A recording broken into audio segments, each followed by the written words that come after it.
Para evitar a perseguição louca do valentão da vila local, o menino de 7 anos se disfarçou de espantalho. No entanto, embora o disfarce fosse perfeito, o cachorro do oponente ainda encontrou as pistas pelo cheiro. Então Sangue Bial rapidamente foi para frente para verificar, mas inesperadamente viu através da abertura no saco um par de olhos cheios de medo, mas ele não expôs o truque do menino. Em vez disso, ele ordenou que seus homens levantassem suas espingardas e mirassem no espantalho imóvel até que o menino foi espancado em pedaços. Só então Sangue Bial colocou o garfo de aço em sua mão com satisfação, disfarçado de legítima defesa, tentando confundir a polícia. Para eliminar completamente o perigo oculto, ele entrou furtivamente na casa do menino, abriu a válvula do fogão a gás e explodiu a casa até deixá-la em ruínas para impedir que a mãe do menino comparecesse ao tribunal para prestar depoimento. Depois, ele rapidamente reuniu seus homens e colocou uma garrafa de Lafite 1982 em Caipim para pressionar o espelho, mas eles não sabiam que o perigo estava se aproximando silenciosamente. Neste momento, um de seus homens estava consertando um caminhão quando de repente viu um espantalho parado à distância. Parecia exatamente o espantalho que o menino vestia quando estava vivo. Ele ficou tão assustado que foi até Sangue Bial para discutir com ele. Inesperadamente, os dois decidiram desenterrar o túmulo do menino durante a noite para descobrir o que aconteceu. Inesperadamente, no momento em que o caixão foi aberto, eles ficaram tão assustados que recuaram. Vários valentões malignos da aldeia mataram deliberadamente um menino de 7 anos e enterraram o corpo durante a noite.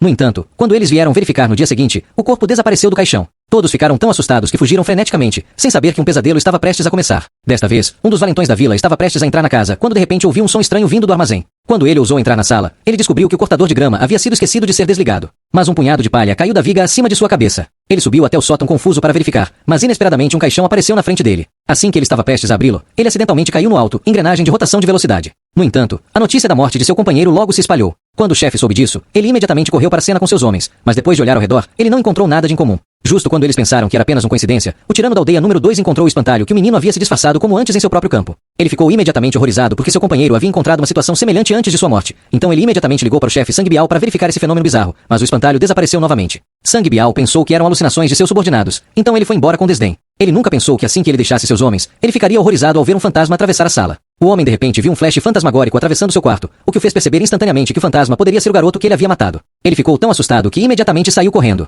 Ele entrou em uma caminhonete e fugiu da cena, mas o veículo não pôde ser ligado no momento crítico. O homem não teve escolha a não ser rastejar rapidamente para dentro do celeiro para evitar acidentes. No entanto, ele pensou que estaria seguro após fechar a porta de aço, mas inesperadamente, grãos de milho caíram de repente o telhado e o enterrou em um instante, deixando apenas seus braços. Quando Shang Mao soube que seus companheiros haviam morrido, ele não aguentou mais o medo e decidiu se render à delegacia para buscar alívio. No entanto, o chefe Sangue Bial deteve e, após alguma persuasão paciente, enganou Shang Mao para o deserto sob pretexto de caça ao tesouro. Então, enquanto ele estava totalmente despreparado, ele de repente levantou sua pá e o espancou até a morte no local. Somente quando Shang Mao desapareceu do mundo, o escuro a verdade seja encoberta para sempre. Depois que Sangue Bial lidou com o corpo, ele saiu apressadamente da cena, mas no caminho ele encontrou uma garota de roupas brancas, mas Sangue Bial não teve medo. Em vez disso, ele a arrastou para o milharal. Justo quando ele estava prestes a fazer algo maligno, a escavadeira atrás dele de repente começou, acenando sua pá afiada e correndo em sua direção. O enorme monstro Sangue Bial só conseguiu fugir para os campos em pânico. Quando ele se virou e correu, ele correu para os braços do espantalho e foi instantaneamente dilacerado pelo garfo de aço sob ele. Este garfo de aço foi o que ele usou quando matou o menino. O homem foi morto na armadilha de seus próprios subordinados, e a vingança do menino foi finalmente vingada. Isso é o fim da história de hoje. Eu sou o irmão Kim e estou ansioso para conhecê-lo.